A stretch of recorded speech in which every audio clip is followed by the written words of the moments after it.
Dear Miss Love, magandang araw po sa inyong lahat. Itago niyo na lang ako sa pangalang Annie, 23 years old at graduating student. Gusto ko lang i-share ang isa sa mga karanasan kong hanggang ngayon ay hindi ko pa rin makalimutan.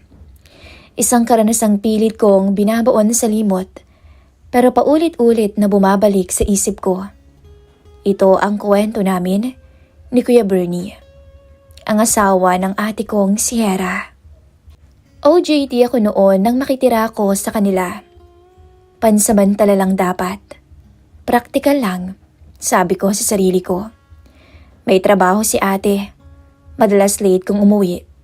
Si Kuya Bernie naman ay work from home. May isa na rin silang anak, si Mikay, 9 years old at nag-aaral ng elementarya. Maaga akong umaalis ng bahay araw-araw. Pag-uwi ko, madalas si Kuya at si Mikay lang ang nandoon. Minsan, nanonood sila ng TV. Wala namang kakaiba sa umpisa. Normal at maayos naman ang lahat. Hindi ko rin alam kung kailan nagsimulang magbago ang lahat. Sa paglipas ng mga araw, napansin ko si Kuya Bernie ng mas malinaw. 38 anyos na siya. Moreno, matangkad, maayos manamit. Hindi siya yung lalaking palasalita, pero ramdam mo naman yung presensya niya sa bahay. At may mga pagkakataon na nahuhuli ko siyang nakatingin sa akin. Hindi naman yung bastos, hindi rin yung lantaran. Yung tipong mapapatingin ka rin sa kanya, tapos pareho kayong iiwas. Doon nagsimula ang kakaibang pakiramdam. Sa una nga, pinapagalitan ko yung sarili ko. Asawa siya ng ate mo, kuya mo siya. Pero kahit anong pilit kong pagpigil, may mga sandaling hindi ko talaga mapigilan. Isang hapon, kakauwi ko lang galing OJT. Pagod, pawis na pawis, at gusto ko lang magpahinga. Nasa kusina noon si Kuya Bernie, nagtitimpla ng kape. Mukhang pagod ka yata, tanong niya. Oh kuya, grabe today eh. Sagot ko habang binababa ang bag ko. Gusto mo ng kape? Pwede. Inabot niya sa akin yung tasa. Nagkatitigan pa kami saglit. Ewan ko kung ako lang, pero parang may kakaiba sa pagitan naming dalawa. Ang sipag mo talaga, sabi niya. Kailangan eh, malapit na ako makatapos. Ngumiti siya. Magiging magaling ka. Masipag at matyaga ka naman. Simpleng salita lang pero iba yung dating. Mula noon, naging mas madalas ang mga usapan namin. Sa sala, sa kusina, minsan habang nanonood si Mikay ng TV. Mga tanong na parang wala lang, pero may halong personal na. May boyfriend ka ba? Tanong niya minsan, parang casual lang. Wala? Sagot ko. Talaga? Oo naman. Eh bakit?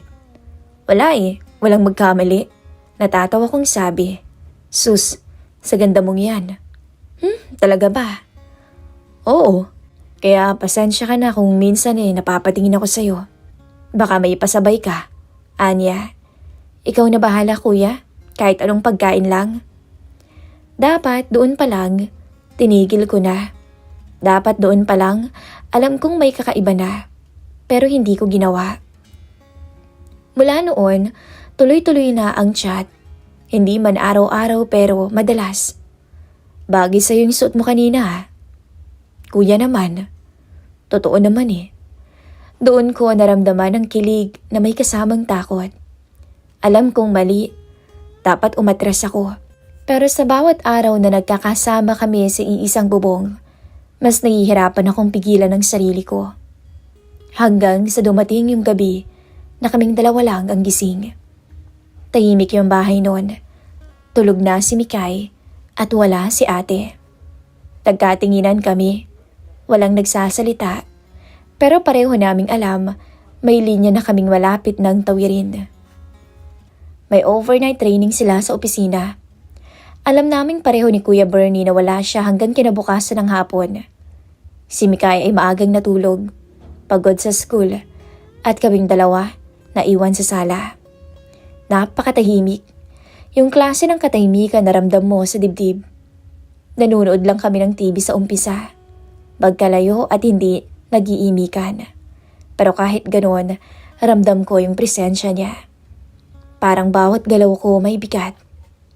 Gusto mo ng juice? Tanong niya. Tumayo siya mula sa may sofa. Oo kuya, salamat. Sagot ko. Pagbalik niya, umupo siya sa may mas malapit kaysa sa dati. Hindi ko alam kung sinasadya niya o hindi, pero hindi rin naman ako lumayo. Okay ka lang ba dito? Tanong niya bigla. Oo naman. Bakit? Sagot ko. Wala lang, baka nabobore ka. Umiling ako. Hindi, ayos lang. Nagkatinginan kami. Saglit lang pero sapat para bumilis ang tibok ng puso ko. Hindi ko alam kung sino ang unang nagsimulang magbukas ng mas personal na usapan. Basta bigla na lang kaming nagkwentuhan. Tungkol sa pagod, sa mga pangarap, sa mga bagay na hindi namin madalas sinasabi kahit kanino. Hindi pala madaling maging magulang, sabi niya habang nakatingin sa sahig. Pero mahal ko si Mikay. Siya yung dahilan kung bakit ako nagpupursige. Kaya ikaw, pipiliin mo ang lalaking mamahalin mo. Tumango ako. Tama ka. Gusto ko yung katulad mo, kuya. Mabuti kang ama. Nakikita ko yun sa'yo. Napatingin siya sa akin. Salamat. Yung tingin niya, doon ako kinabahan. Hindi na siya yung Kuya Bernie na kilala ko bilang asawa ng ate ko. Para bang ibang tao na siya nung mga sandaling yon. Ibang lalaki. Ani, mahina niyang tawag. Alam mo bang, huminto siya. Maganda ka. Nanlaki ang mga mata ko. Kuya naman. Totoo. Dugtong niya. Matagal ko rin napapansin yun. Doon ako dapat tumayo na. Doon na dapat ako umakyat ng kwarto. Pero hindi ko yun ginawa. Kuya, sabi ko na halos pabulong. Mas lalo pa siyang lumapit. Ramdam ko yung init ng katawan niya. Yung hininga niya. Parang nawalan ako ng lakas ng mga sandaling yon, Miss Love. Kung gusto mong tumigil, sabihin mo lang. Pero hindi ako nagsalita. Hindi ko alam kung takot ako o kung ayaw ko lang talagang tumigil. Dahan-dahan niyang inabot ang kamay ko. At sa halip na bawiin, hinayaan ko. At doon nagsimula ang lahat. Parang pareho naming sinusukat kung hanggang saan kami pwedeng umabot. Nararamdaman ko yung noo niya sa noo ko. Yung hininga niya na halos kasabay na ng sakin. At this point, sabi niya, halos pabulong. Alam kong wala kong karapatang gawin to pero hindi ako sumagot. Halo ng kaba, kilig at takot. Naghiwalay kami agad. Pareho kaming hingala. Pareho rin kaming tahimik. Sorry, sabi niya agad.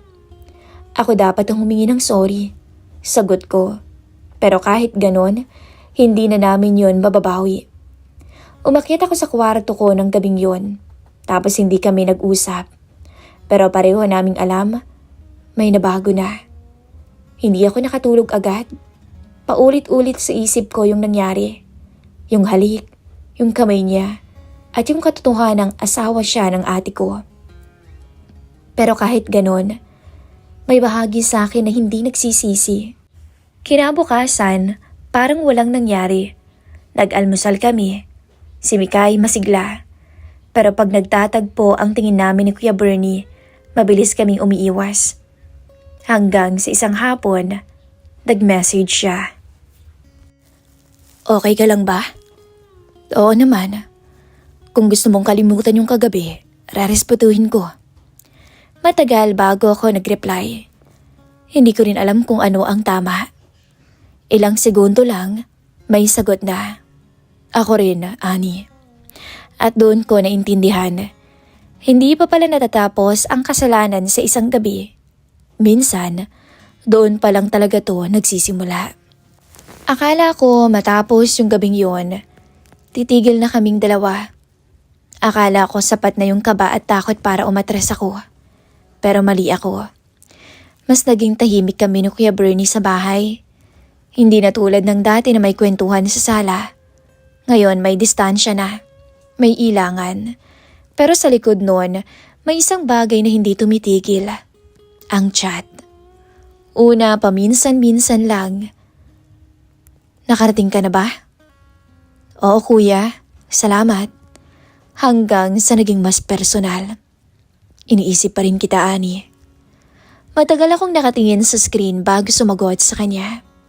Kuya, dapat hindi. Alam ko, pero alam mo naman ang nararamdaman ko. Doon ko naramdaman na hindi lang pala ako yung naghihirapan. Sa bahay, normal ang lahat sa paningin ng iba. Si Ate Hera, pagod lagi. Diretso tulog. Si Mikay, abala sa school, pati sa panunood ng cartoons. At ako, parang bisita nila na may tinatagong lihim. May mga sandaling nagkakasalubong kami ni Kuya Bernie sa kusina. Wala namang nagsasalita sa amin pero may tensyon. Isang tingin lang, parang may sinasabi na ang mga mata. Isang gabi, habang nag-aaral ako sa kwarto, nag-vibrate ang phone ko. Si Kuya Bernie nag-chat. Gising ka pa? Oo kuya. Pwede ba kitang makausap saglit? Alam kong delikado, pero bumaba pa rin ako. Nakita ko siyang nakaupo sa may sala. Ayokong may marinig kaya sandali lang tayo mag-uusap. Tumango ako. Hindi ko alam kung tama pa to. Pero araw-araw, mas nahihirapan akong magpanggap na parang wala lang. Napayuko ako. Ako rin kuya. Lumapit siya ng kaunti. Sapat para maramdaman ko yung presensya niya. Kung aalis ka dito baka mas madali. Sabi niya, pero ramdam ko na ayaw niya rin. Hindi pa pwede. OJT ko. Sagot ko. Nagkatinginan kami. Hinawakan niya ang kamay ko noon. Hanggang sa naglapat ang labi naming dalawa. Isang halik na lumalim. Wala na akong nagawa noon ng tuluyan niyang kalasin ang lahat sa akin. Hindi ko na naisip na asawa siya ng ate ko. Basta ang alam ko lang noon, yung nararamdaman ko, yung kakaibang init. At sa may sala, doon nangyari ang lahat. Ang unang beses na may nangyari sa amin ni Kuya Bernie. Mabilis kami nag-ayos noon ng sarili namin. Nang biglang may narinig kaming tunog mula sa kwarto ni Mikay. Pareho kaming napatingin doon. Tas bigla kaming naghiwalay. Umakyat ka na, sabi niya agad. Doon ko naramdaman kung gaano kami kalapit sa kapahamakan. Pero kahit ganon, hindi pa rin kami tumigil. Mas naging madalas pa nga yung chat namin sa madaling araw. Naiisip mo rin ba ako ngayon? Oo naman. Ako rin eh. Namimiss na nga kita. Sabi pa niya. May mga gabi na umiiyak akong mag-isa. Iniisip ko ang ate ko. Iniisip ko kung anong klaseng kapatid ba ako. Pero tuwing umaga naman, pag nagkakasalubong kami ni Kuya Bernie, bumabalik ang lahat. Oo, alam kong maraming magagalit, pero totoong nagkagusto ako kay Bernie. Na totoong minamahal ko siya. Isang hapon, umuwi si Ate Hera ng mas maaga kaysa dati. Nasa sala kami noon ni Kuya Bernie. Magkalapit at nag-uusap ng mahina. Oh, andito ka na pala. Biglang sabi ni ate. Bigla kaming napatalon sa gulat dahil hindi namin siya namalayan. Mabilis akong tumayo. Opo ate. Maaga kasi ako ngayon. Sagot ko. Napatingin siya sa amin. Parang may napansin pero ngumiti lang. Kumain na kayo? Tumango lang si Kuya Bernie.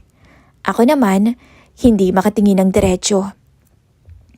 Kinabukasan, mas naging maingat pa kami, pero mas naging matindi rin ang pagila. Isang gabing wala ulit si ate. May inasikaso sa opisina. Nasa kwarto ako noon, nagliligpit nang may biglang kumatok. Si Kuya Bernie. Sandali lang. Pwede ka bang lumabas? Sabi niya. Kabado pa ako noon. Kuya baka kasi, sandali lang naman eh. Namiss na kita. Ulit niya. Hindi siya pumasok. Nasa pintuan lang siya. Pero sapat na yon para manginig ako. para mag-init ako. Nag-uusap lang kaming dalawa habang nakahawak siya sa kamay ko. Matagal-tagal din kaming nagkwentuhan.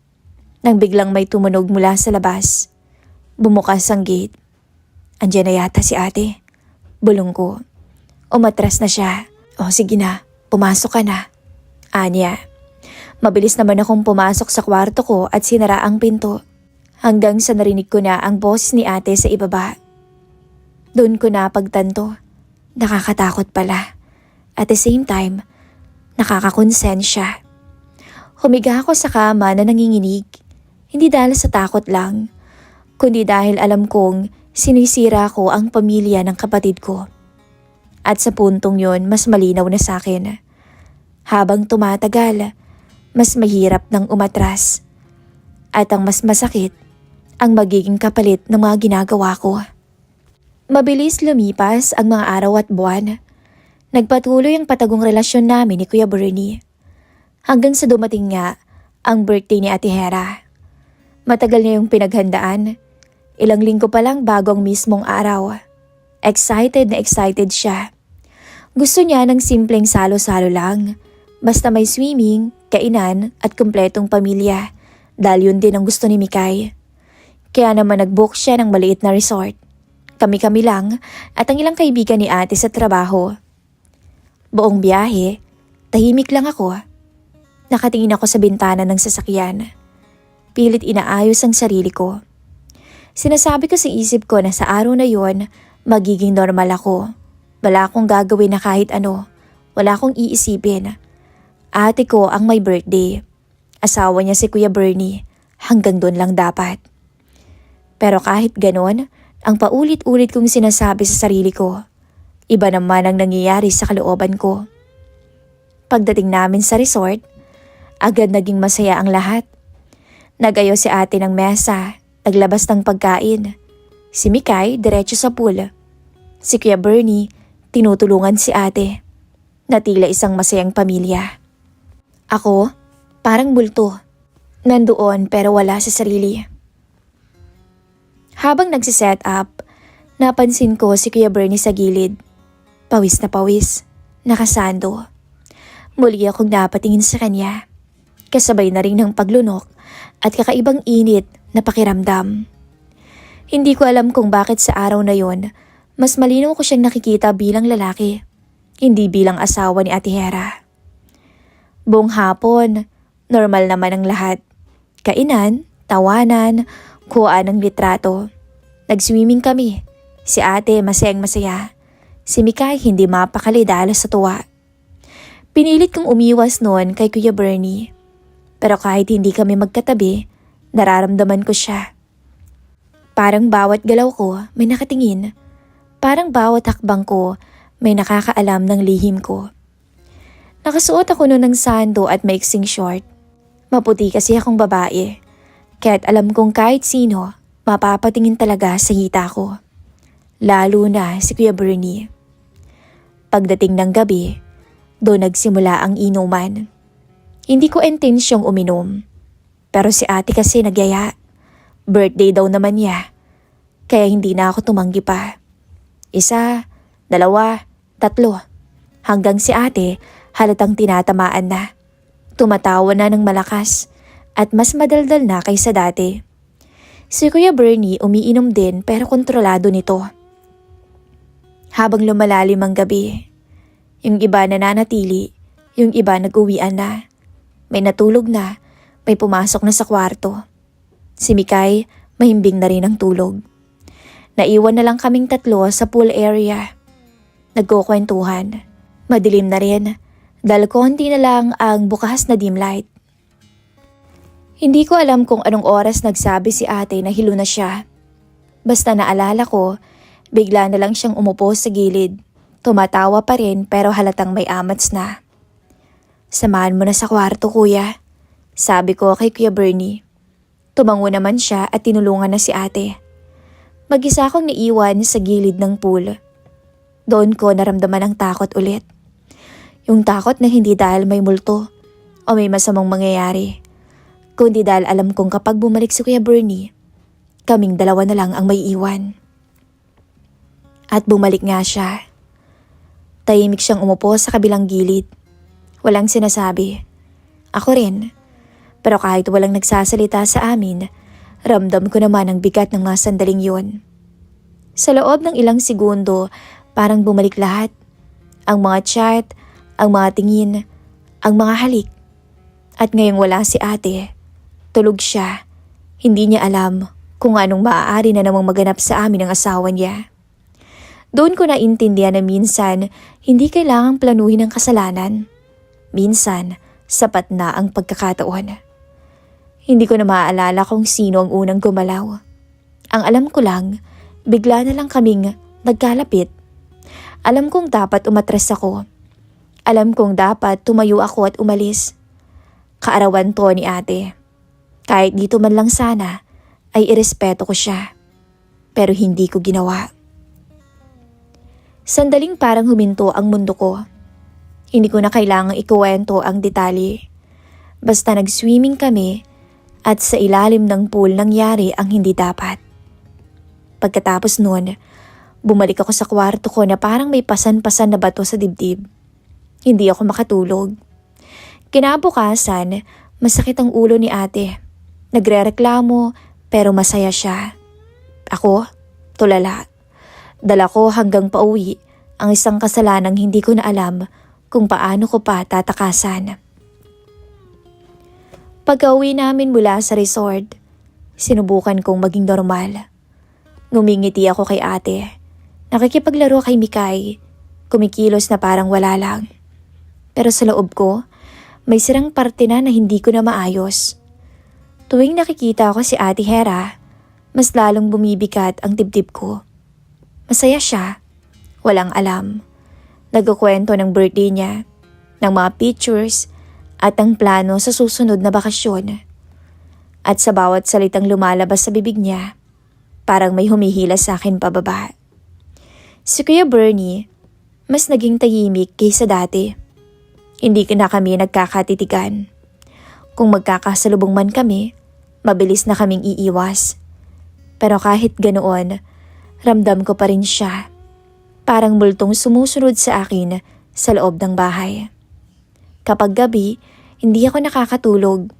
Paulit-ulit sa isip ko yung tanong, hanggang kailan ko naman kaya kayang makipag-usap kay ate na parang wala akong ginagawang masama, na parang wala akong tinatago.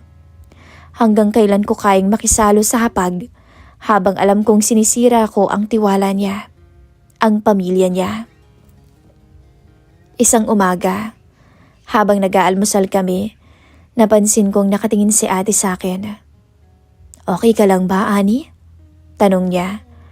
Parang pagod na pagod ka yata nitong mga nakaraang araw. Stress ka palagi.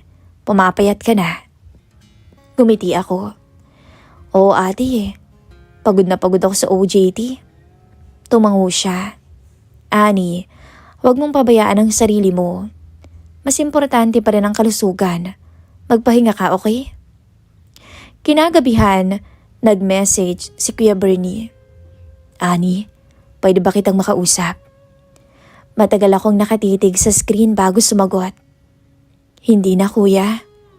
Ayoko na. Nag-type siya ulit. Tumigil, tapos nag-type ulit.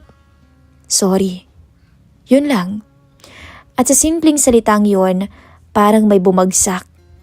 Hindi dahil mahalaga siya, kundi dahil doon ko tuluyang na-realize na wala naman palang patutunguhan ang lahat ng to. Hindi to totoong pag-ibig. Isa itong pagkakamaling patuloy lang naming pinipili. Kinabukasan din noon, nagpaalam ako kay ate. Sabi ko, may offer na mas malapit sa OJT ko. Mas makakatipid pa sa pamasahe, mas praktikal at hindi na ako mapapagod. Hindi siya agad pumayag. Pwede ka namang dito na lang. Konti na lang naman, sabi niya. Muntik na akong maiyak noon pero pinigilan ko ang sarili ko. Ate, kaya ko naman na. Tsaka gusto ko ring masanay mag-isa, katulad mo. Matagal siyang tumahimik.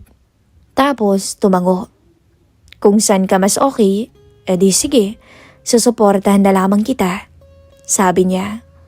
Wala siyang kaalam-alam na sa pagpayag niya, niligtas niya ako at niligtas niya ang pamilya niya kahit hindi niya sinasadya. Nung gabi ring yun, nag-impake na ako. Mga gamit ko, mga libro ko dati, mga bagay na dala ko bago pa ako pumasok sa bahay na ito. Maya-maya dumaan si Kuya Bernie sa tapat ng kwarto ko. Huminto siya, pero hindi na siya pumasok. Tapos sinabi niya lang na, mag-iingat ka doon, Ani. Tumango lang ako at hindi ako tumingin sa kanya. Kung tumingin ako, baka hindi pa ako matuloy na makaalis. Kinabukasan din noon, maaga na akong umalis. Nagpaalam ako sa kanila at nagpasalamat. Habang papalayo yung tricycle, nakaramdam ako ng lungkot. Pero hindi dahil iniwan ko sila, kundi dahil iniwan ko ang isang bersyon ng sarili ko na hindi ko na gustong balikan pa kahit kailan. Sa bagong tinitirahan ko, mas maliit yun, mag-isa lang ako. Pero doon naman ako nakahinga ng maluwag. Hindi na ako nagtatago, pero ang kapalit lang ay ang gabi-gabing pagsisisi. Hanggang ngayon, Miss Love, dala ko pa rin ang bigat. Hindi ko nga alam kung mapapatawad ko yung sarili ko. Hindi ko rin alam kung tama ang lahat ng desisyong ginawa ko. Ang alam ko lang, may mga kasalanang hindi mo kayang itama sa paghingi ng tawad. Minsan, ang tanging tamang gawin ay ang umalis na lamang. Hanggang ngayon, nanatiling lihim ang sikreto namin ni Kuya Bernie. At ibabaon ko yung sikretong yon hanggang sa huling hininga ko. Hanggang dito na lamang po ang aking kwento. Maraming salamat, Miss Love, sa pag-share ng maiksing istorya ng aking buhay.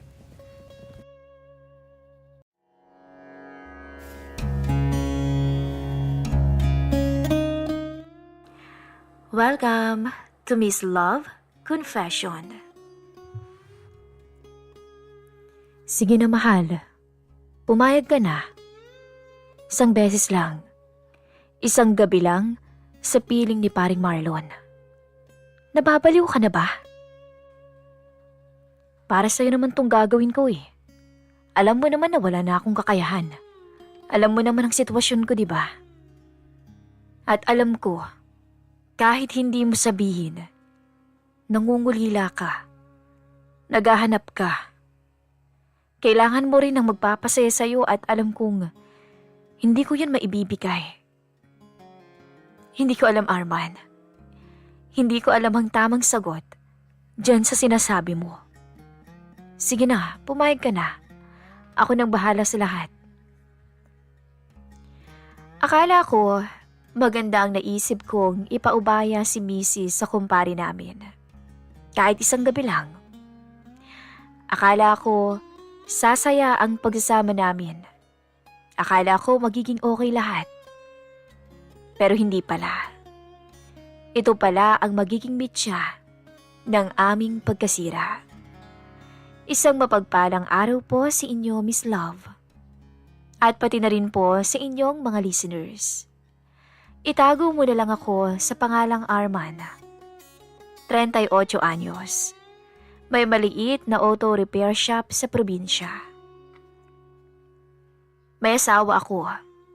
Si Nina. Hindi niya rin po tunay na pangalan. 34 naman ang edad.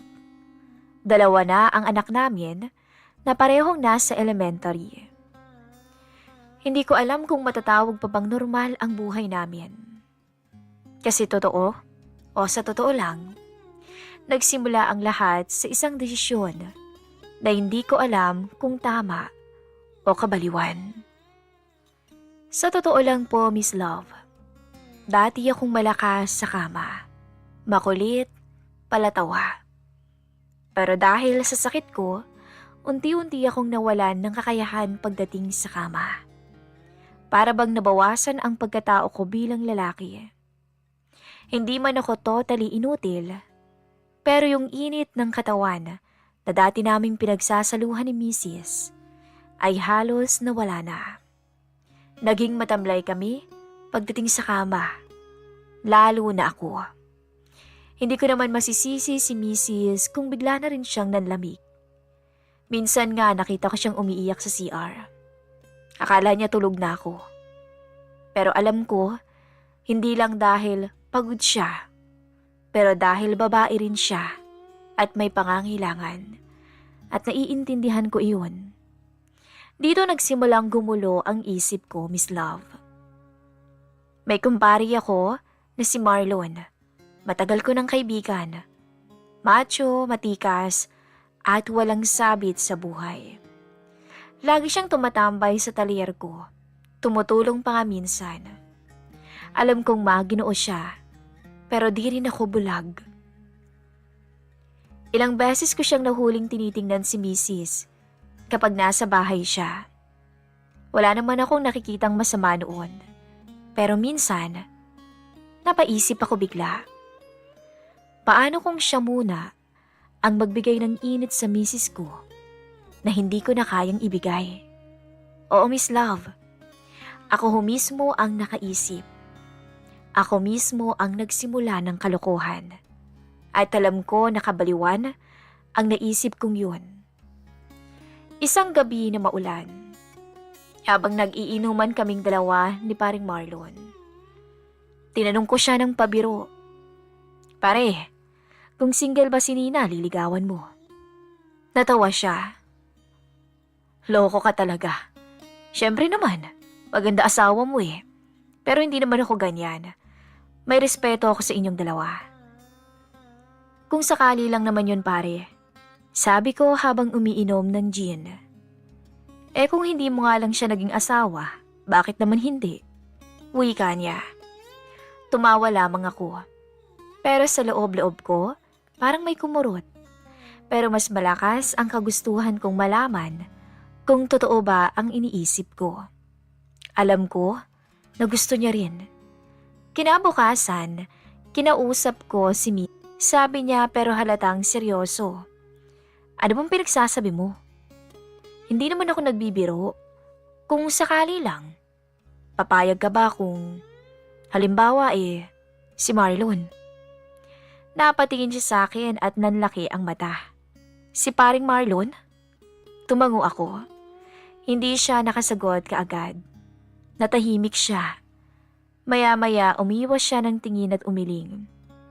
"Hindi ko kaya yan. Alam mo namang ikaw ang unang lalaki sa buhay ko, di ba?" Pero iba ang naramdaman ko sa biglaang katahimikan niya. Hindi siya galit. Parang nag-iisip siya. Lumipas pa ang ilang araw. Nagpatuloy ang buhay. Pero ako, hindi mapakali.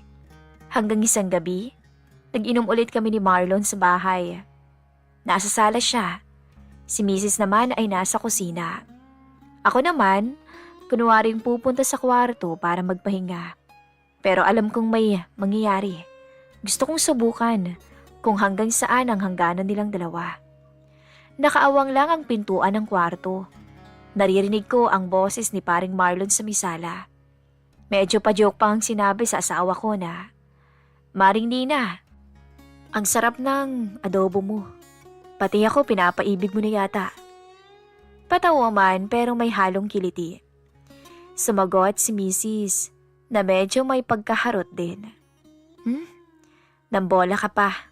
Loko ka talaga. Ubusin mo na lang yung pulutan kaysa daldal ka ng daldal." Sa isipan ko alam ko na.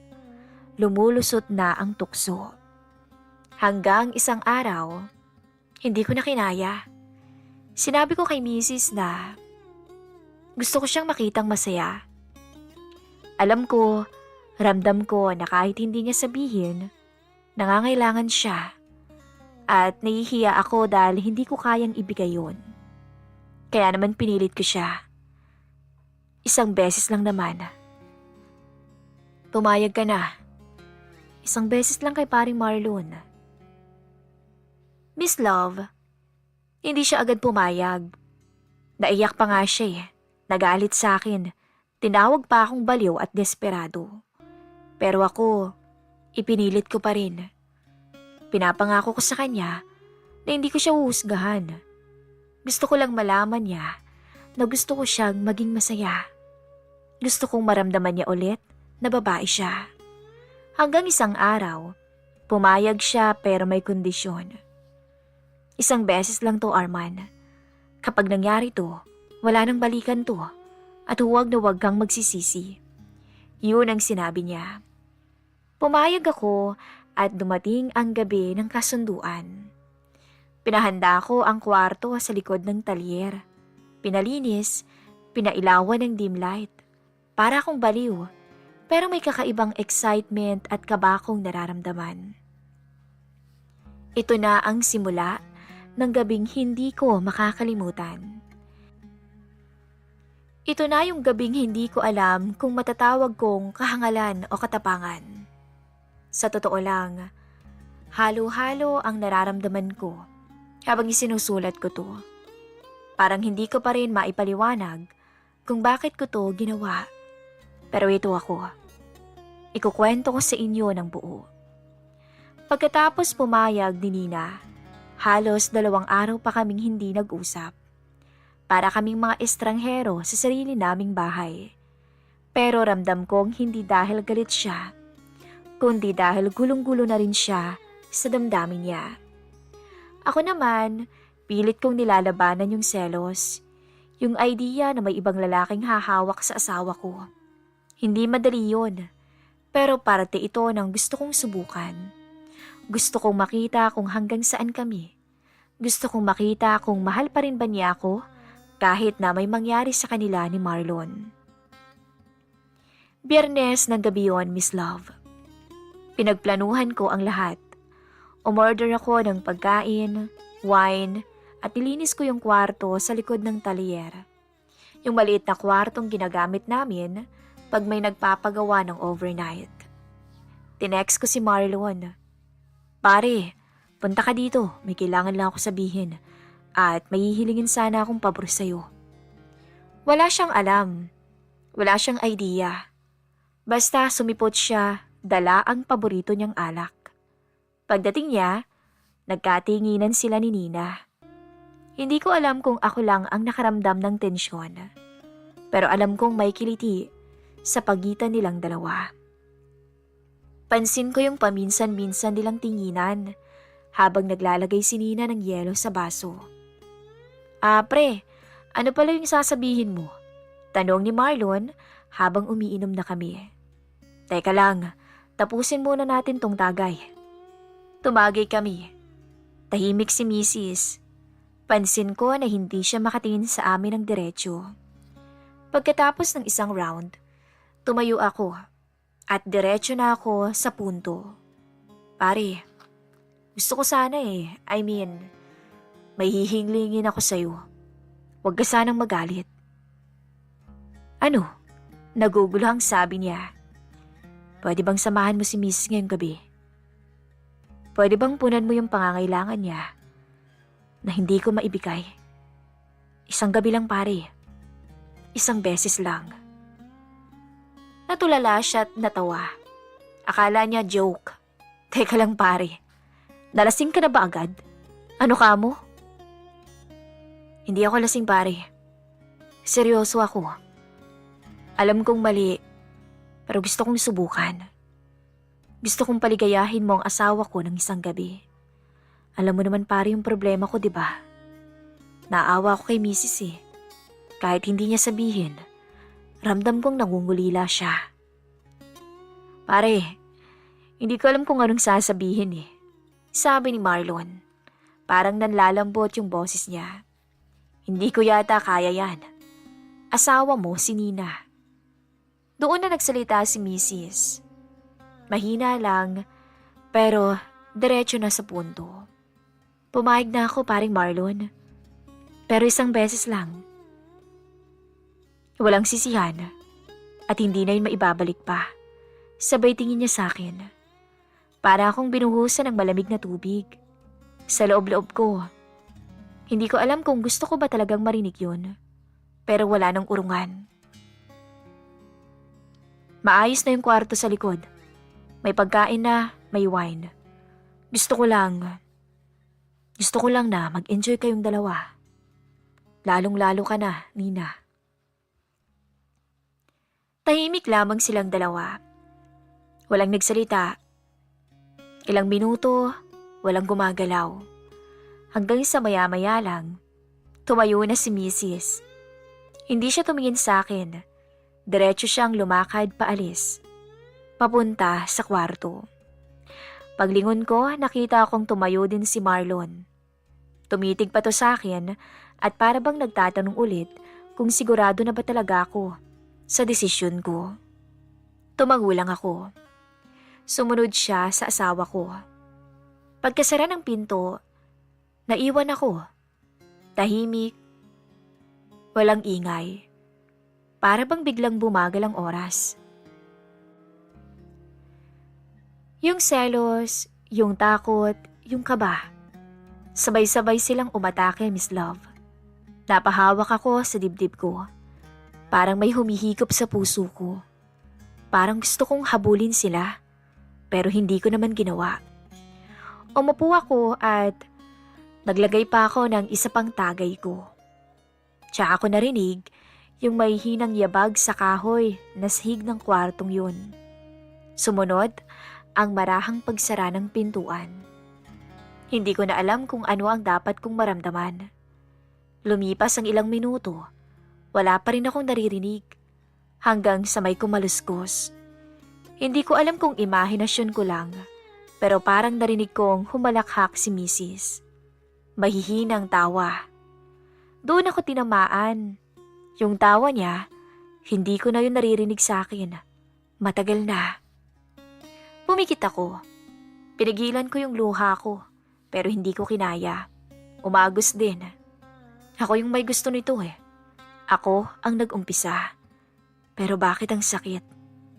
Maya-maya lang, tumahimik na. Hanggang sa narinig ko ang may hinang ingay ng aking misis. At doon, alam ko na, nagsimula na sila, Miss Love. Ayokong isipin pero nakikita ko sa aking imahinasyon na hinahalikan ni Marlon si Mrs. habang sabik na sabik naman ang aking asawa dahil sa ilang taon ding walang nangyayari sa amin. Pagkatapos ng gabing yon, Miss Love, hindi ko alam kung paano ko naitulog ang sarili ko. Parang lumilipad yung isip ko.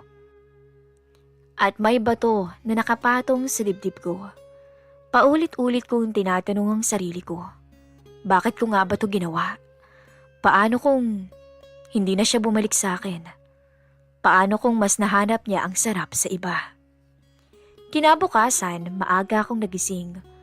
Wala akong ganang kumain. Uminom lang ako ng kape kahit na hindi ko yun malasahan. Pumunta ako dun sa kwarto. Tahimik lamang at sarado pa rin ang pintuan. Hinawakan ko ang saradura at bukas yun, pero hindi ko binuksan. Ayokong makita sila. Ilang minuto pa, bumukas ang pinto mula sa loob. Si Mrs. ang unang lumabas.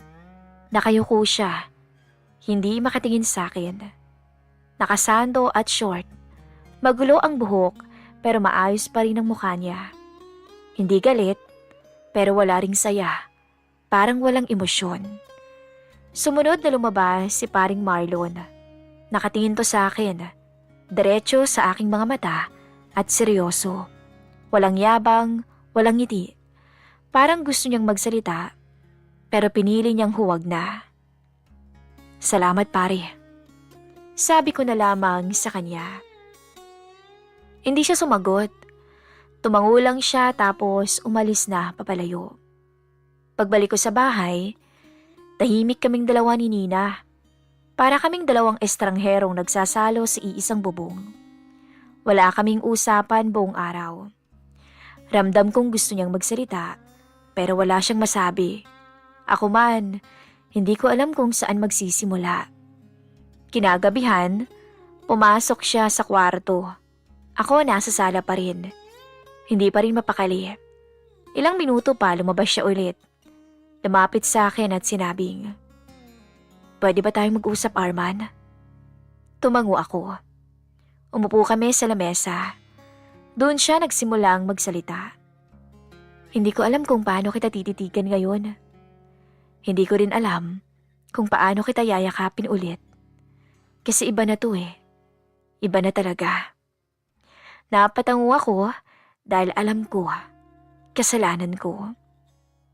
Hindi kita masisisi kung nagsisisi ka. Dagdag pa niya. Pero sana bago mo yun ginawa, naisip mo kung anong pwedeng masira. Kung anong pwedeng mangyari sa ating dalawa. Natahimik ako, Miss Love. Kasi yun nga eh. Sa kagustuhan kong subukin kung hanggang saan ang pagmamahalan namin, ako pa ang naging dahilan ng lamat. Ano bang nararamdaman mo? Tanong ko sa kanya. Hindi agad siya sumagot. Uminom muna siya ng tubig, tapos tumingin sa akin. Masakit sabihin pero nag-enjoy ako, Arman. Hindi dahil gusto ko si paring Marlon, kundi dahil may lalaking nagparamdam ulit na babae ako, na may halaga pa rin pala ako bilang babae, na may init pa sa katawan ko. Para kong tinadyakan sa dibdib, pero tiniis ko dahil gusto ko ring marinig lahat. Tapos, tanong ko, pero kahit ganun, dagdag niya, pagkatapos ng lahat, ikaw pa rin yung naisip ko bago ako pumikit. Ikaw pa rin yung laman ng puso ko. Pero, hindi ko alam kung sapat pa ba yun. Gusto kong umiyak pero hindi pwede. Lalaki ako eh. Nilunok ko lahat ng sakit, lahat ng selos, pati na rin ang takot. Hindi ko alam kung kaya ko pang ibalik yung dati. At hindi ko rin alam kung kaya mo pa akong yakapin bilang asawa mo. Sabi ni Mrs. Subukan natin. Wika ko. Sigurado ka? Tanong niya, kahit na alam mong may nangyari sa amin ni paring Marlon. Tumango ako. Ako ang pumayag. Ako ang nagsuggest sa inyo. Kaya, wala kang kasalanan. At doon, Miss Love, nagsimula ang mas mahirap na parte. Ang pagtanggap. Ilang araw kaming tahimik, pero unti-unti, nagsimula ulit kaming magkamustahan, kumain ng sabay, tumawa sa mga lumang palabas. Pero iba na, hindi na katulad ng dati. May pader, may lamat, may tanong sa mga mata niya, pati na rin sa mga mata ko. Sa gitna ng lahat ng to, si Marlon ay hindi na bumalik. Hindi muna nagpakita.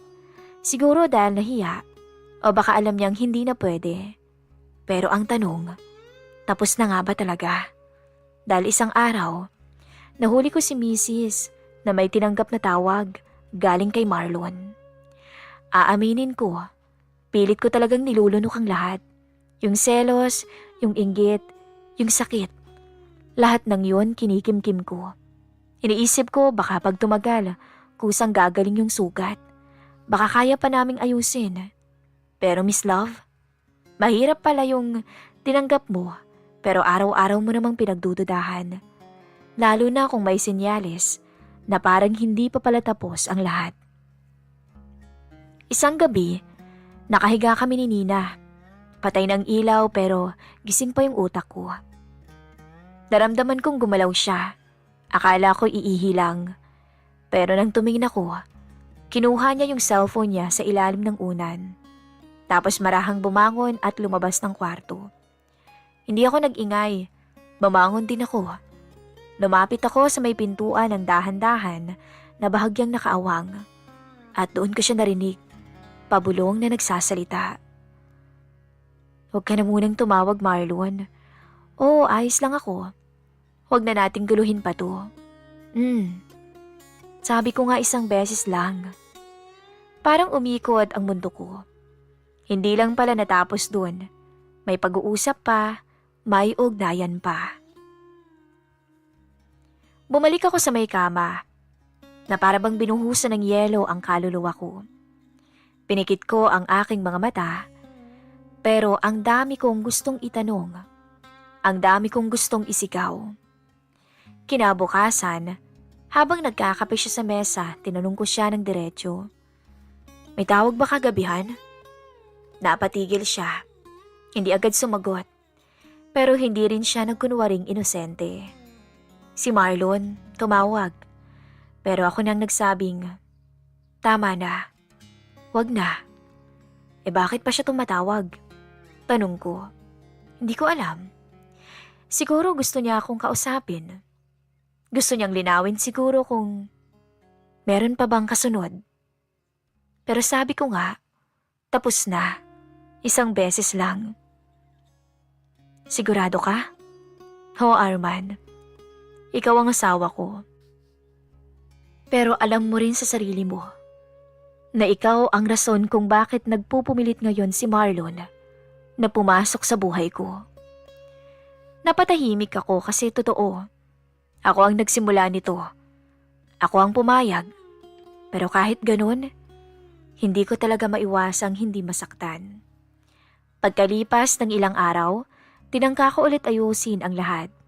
Niyaya ko siyang mag-date, kumain sa paborito naming karinderya, naglakad sa plaza. Pinilit kong ibalik yung saya. Pinilit kong ibalik yung init, kahit kaunting hawak sa kamay, yakap sa bewang. Nung gabi rin yun, tinangka ko siyang halikan. Yung halik na matagal ko nang hindi nararamdaman mula sa kanya. Nung una, parang gusto niyang umiwas. Hindi ko siya pinilit. Hinawakan ko lang yung pisngi niya at tinanong, pwede pa ba? Tumango siya. Mahina lang. Doon ko siya hinalikan. Dahan-dahan, puno ng takot at pag-asa. Niyakap ko siya at sa wakas, humigpit din ang yakap niya. Pero Miss Love, kahit magkadikit ng katawan namin, parang may pader pa rin. Parang hindi buo. At lalong-lalo na, kahit na magkadikit ang katawan naming dalawa, hindi ko pa rin talaga kayang ibigay ang pangangailangan niya. Hanggang sa tinanong ko ulit siya, may nararamdaman ka na ba kay paring Marlon? Ilang saglit na katahimikan na para bang binalot ng pangamba ang buong kwarto. Tsaka siya bumulong. Hindi ko alam. Doon na ako tuluyang nadurog. Kasi alam kong kahit gaano ko siya piliting bumalik, may parte na ng puso niyang nawala sa akin. At ang masakit, baka nabaling na kay paring Marlon. Kinabukasan, nagpa siya kong harapin si Marlon. Tinext ko siya. Magkita tayo pre, kailangan nating mag-usap. Pumayag siya. Nagkita kami malapit sa mga tambakan ng bakal. Wala nang paligoy-ligoy. Pare, may nararamdaman ka ba kay Nina?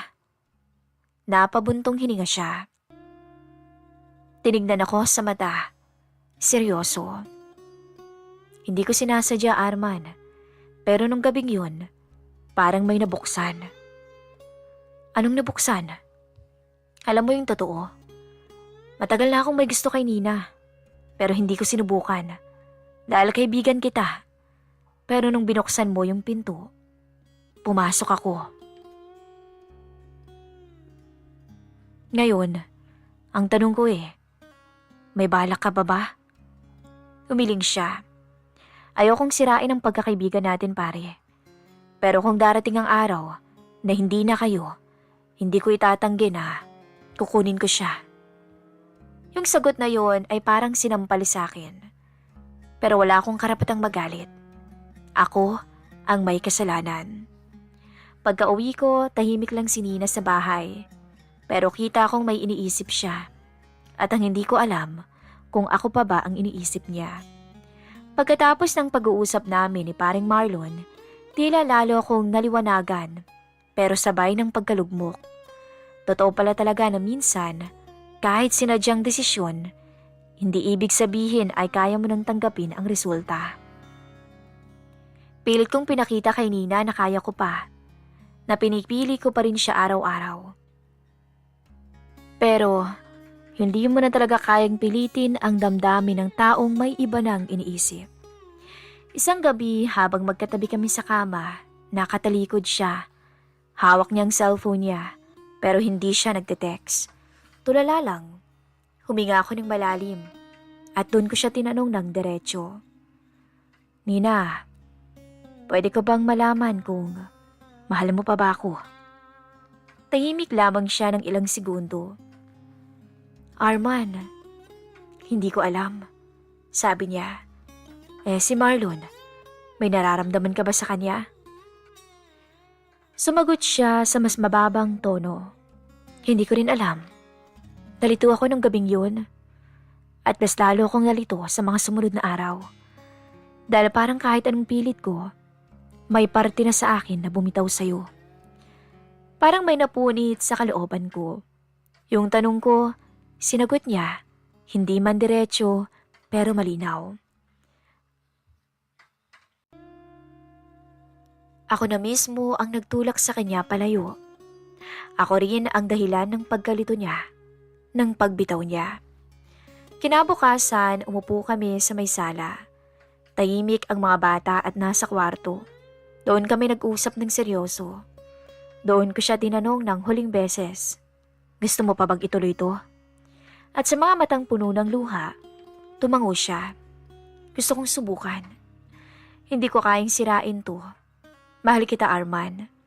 Nalilito lang ako dahil nasaktan din ako sa ginawa mo. Pero kung gusto mong ayusin to, ayos lang sa akin. At doon, napaiyak na rin ako. Hindi ko na napigilan. Kasi kahit gaano ako nasaktan, kahit gaano ako nagduda, mahal ko siya. Mahal na mahal ko siya. Nagdesisyon kaming putulin lahat ng ugnayan kay paring Marlon. Si Nina na mismo ang tumawag sa kanya sa harapan ko. Maraming salamat sa lahat, Marlon. Pero hanggang dito na lang siguro. Sana respetuhin mo yun. Simple lang ang tugon ni paring Marlon sa kanya. Sana'y maging masaya kanina. Hindi ako magsisisi. Ginagalang ko ang desisyon mo. At mula noon, tuloy-tuloy na naming binuo ang nawasak. Hindi naging madali. May mga gabi pa rin natutulala kami. May mga pagkakataon na para kaming may tinatapakang bubog habang sinusubukang bumalik sa dati. Pero mas pinili naming maghilom kesa maghiwalay. Miss Love, ang kwento kong to hindi perpekto. Hindi to yung tipo ng pagmamahalang ideal. Pero totoo to. Totoong sakit, totoong pagsisisi. Kaya sa mga lalaking kagaya ko, huwag niyo sanang hayaan na umabot sa ganito. Kung may pagkukulang, pag-usapan. Kung may hirap, maghintayan. Dahil hindi solusyon ang ipaubaya ang asawa mo sa iba para lamang mapunan ang pangangailangan niya at masukat na rin ang pagmamahal nito. Ilang buwan na rin mula nung gabing yun. Unti-unti parang bumabalik na sa dati. Tumatawa na ulit si Mrs. Nakikipagbiruan. Minsan nga hinahalikan pa ako sa noo bago ko umalis. Alam kong hindi na tulad ng dati. Pero siguro, mas matatag na kami ngayon. Miss Love, maraming salamat po kung nabasa mo ito hanggang dulo. Sa totoo lang, hindi ko alam kung para saan ang sulat na ito. Baka gusto ko lang mailabas o baka gusto ko lang ng kaunting awa mula sa mundo. Pero higit sa lahat, baka gusto ko lang ng kapatawaran mula sa sarili ko dahil sa nagawa kong kasalanan sa asawa ko. Nagmamahal, Arman. Maraming salamat po sa pagbahagi ng inyong story, Mr. Arman. Sa mga nais pong magkomento, mag-comment down below.